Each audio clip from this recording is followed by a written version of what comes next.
നമ്മുടെ ഇന്ത്യൻ ആർമിയുടെ DGEMEയിലേക്ക് പുതിയൊരു അപേക്ഷ വിളിച്ചിട്ടുണ്ട്. അപേക്ഷിക്കേണ്ട ലാസ്റ്റ് ഡേറ്റ് മാർച്ച് 6-ാം തീയതിയാണ്. അപ്പോൾ യോഗ്യതയുള്ള താല്പര്യമുള്ള എല്ലാവരും വളരെ പെട്ടെന്ന് വീഡിയോ കണ്ട് മനസ്സിലാക്കിയതിന് ശേഷം അപ്ലൈ ചെയ്യുക. വളരെ പെട്ടെന്ന് എങ്ങനെയാണ് ഇതിന് അപേക്ഷിക്കുക, ഡീറ്റെയിൽ കാര്യങ്ങളെല്ലാം നമുക്ക് നോക്കാവുന്നതാണ്. സോ ഇവിടെ നിങ്ങൾക്ക് കാണാൻ സാധിക്കുന്നതാണ് DGEME, അതായത് director general of electronics and mechanical engineering വിങ്ങിലേക്കുള്ള പുതിയൊരു അപേക്ഷയാണ്. ഗ്രൂപ്പ് C പോസ്റ്റിലേക്കുള്ള അപേക്ഷയാണ് ഇപ്പോൾ വിളിച്ചിട്ടുള്ളത്. ഇതിന് ഓഫ്ലൈനായിട്ടാണ് കേട്ടോ അപേക്ഷിക്കേണ്ടത്. വേക്കൻസി കുറവാണ്, 2 വേക്കൻസിയേ ഉള്ളൂ. അപ്പോൾ അതൊക്കെ നോക്കിയിട്ട് പിന്നെ ഫീസൊന്നും ഇല്ല. താല്പര്യമുണ്ടെങ്കിൽ നിങ്ങൾ ജസ്റ്റ് ഒന്ന് അപ്ലൈ ചെയ്യുക.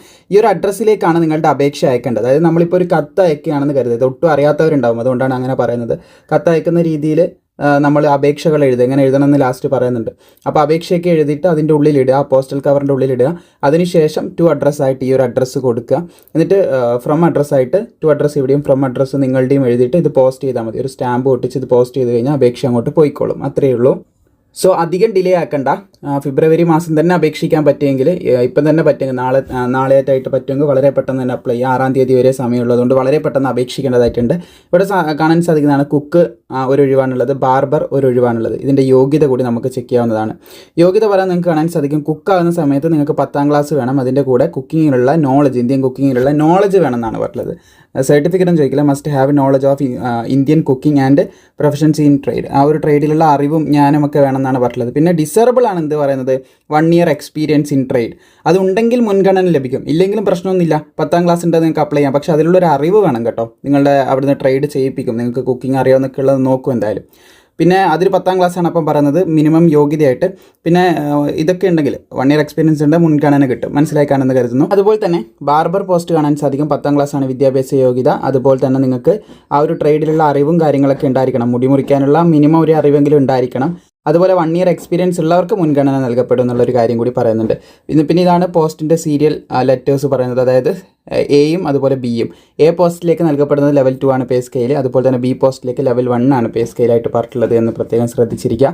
18 വയസ്സ് മുതൽ 25 വയസ്സ് വരെയുള്ളവർക്കാണ് ഈ 2 പോസ്റ്റിലേക്കും അപേക്ഷിക്കാനായിട്ട് സാധിക്കുന്നത്. എ ആണെങ്കിലും ബി ആണെങ്കിലും 2 സീരിയൽ നമ്പറിലേക്കുള്ള പോസ്റ്റിനും 18 to 25 വയസ്സ് വരെയുള്ളവർക്ക് അപേക്ഷിക്കാം. SC STക്ക് 5 വർഷത്തെയും OBC ഉദ്യോഗാർത്ഥികൾക്ക് 3 വർഷത്തെയും പ്രായത്തിലിളവും കാര്യങ്ങളൊക്കെ നൽകപ്പെടുന്നുണ്ട്. സോ ഇനി അപേക്ഷിക്കുമ്പോൾ ശ്രദ്ധിക്കേണ്ട കാര്യങ്ങളും കൂടി പറയാം. Application for the post of, ഏത് പോസ്റ്റിനാണ് നിങ്ങൾ അപേക്ഷിക്കുന്നതെന്ന് വ്യക്തമായിട്ട് എഴുതിയിരിക്കണമെന്ന് പ്രത്യേകം ശ്രദ്ധിച്ചിരിക്കുക. പിന്നെ ഇത് പ്രത്യേകം എടുത്ത് പറയാൻ കാരണം, ഫോർ ദി പോസ്റ്റ് ഓഫ് എഴുതാതെ കഴിഞ്ഞ പ്രാവശ്യം ഒരു അപേക്ഷയ്ക്ക് ഒരാൾ സമർപ്പിച്ചിട്ടുണ്ടായിരുന്നു. അത് റിജക്റ്റ് ചെയ്യാനുള്ള സാധ്യത കൂടുതലാണ്. അപ്പോൾ ഫോർ ദി പോസ്റ്റ് ഏത് പോസ്റ്റിനേക്കാണ് application for the post of കൃത്യമായിട്ട് എഴുതണം. പിന്നെ ഓർഡിനറി പോസ്റ്റ് മാത്രമേ സ്വീകരിക്കത്തുള്ളൂ. അതുകൊണ്ടാണ് ഞാൻ നാളെ തന്നെ അപേക്ഷിക്കുന്നുണ്ട്, പെട്ടെന്ന് അപേക്ഷിക്കാനായിട്ട് പറഞ്ഞത്.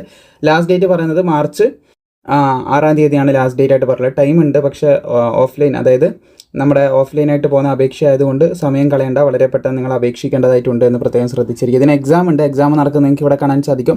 150 മാർക്കിൻ്റെ പരീക്ഷയാണ്. 0.25 മാർക്ക് ഇതുണ്ടെന്ന് പറയുന്നുണ്ട്, നെഗറ്റീവ് മാർക്കിന്. ഇവിടെ നോക്കി മനസ്സിലാക്കാം. ജനറൽ ഇൻ്റലിജൻസ് ആൻഡ് റീസണിങ് തുടങ്ങിയ കാര്യങ്ങളൊക്കെയാണ് ഇവിടെ പറയുന്നത്.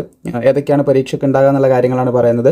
അതായത് ജനറൽ ഇൻ്റലിജൻസ് നമ്മുടെ ഇതുണ്ട്, റീസണിങ് ഉണ്ട്, GK ഉണ്ട്, ഇംഗ്ലീഷ് ഉണ്ട്, മാത്സ് ഉണ്ട്. ഇതാണ് പറഞ്ഞിട്ടുള്ളത്.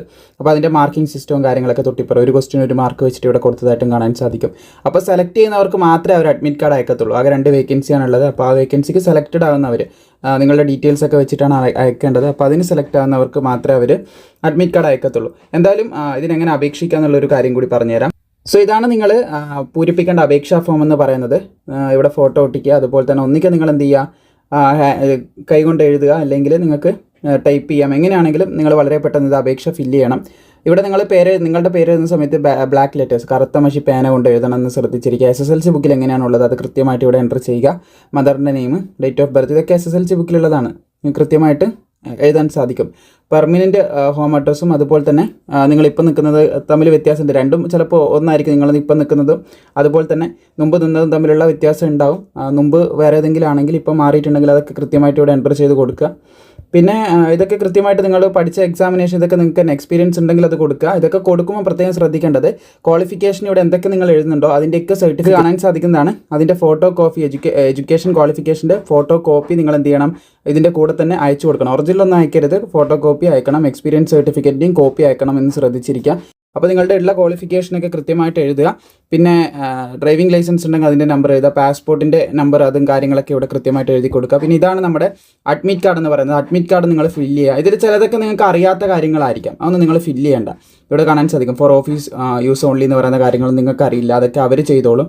നിങ്ങൾക്ക് നിങ്ങളുടെ നമുക്ക് കോമൺ സെൻസ് ഉപയോഗിച്ചാൽ മനസ്സിലാവുന്ന കാര്യമല്ലേ ഉള്ളൂ. അപ്പോൾ ആ കാര്യങ്ങളൊക്കെ ജസ്റ്റ് ഒന്ന് എന്ത് ചെയ്യുക, നമുക്കിവിടെ ഫില്ല് ചെയ്ത് കൊടുക്കാൻ പറ്റുന്നതേ ഉള്ളൂ. നമുക്ക് അറിയാത്ത കാര്യങ്ങൾ, അതായത് ഓഫീസ് യൂസിൻ്റെ കാര്യങ്ങളുണ്ട്. ഇവിടെ എന്താ ഓഫീസർ അവിടെ നിന്ന് സിഗ്നേച്ചറും കാര്യങ്ങളൊക്കെ ഉണ്ട കാര്യം, അത് നമുക്ക് ചെയ്യേണ്ട ആവശ്യമില്ല. അപ്പോൾ വേണ്ട, നമുക്ക് നമ്മുടേതായിട്ടുള്ള ഫോട്ടോ നമ്മൾ ഒട്ടിക്കണം. ഇതൊക്കെ ഒട്ടിച്ച് കൊടുത്തയച്ച് കഴിഞ്ഞാൽ നമുക്ക് സെലക്ഷൻ കിട്ടാനുള്ള ചാൻസ് കൂടുതലാണ്. കാരണം അവർക്ക് പ്രത്യേകിച്ച് പണിയൊന്നും വരുന്നില്ലല്ലോ, നമ്മൾ ജസ്റ്റ് ഒന്ന് ഫില്ല് ചെയ്ത് അയച്ചാൽ മതി. അങ്ങനെ തന്നെയാണ് എല്ലാവരും അപേക്ഷ സമർപ്പിക്കുക. സോ മാക്സിമം താല്പര്യമുള്ളവരിലേക്ക് ഷെയർ ചെയ്യുക. വീഡിയോ ഇഷ്ടപ്പെട്ടാൽ ലൈക്ക് ചെയ്യാനും മറക്കേണ്ട.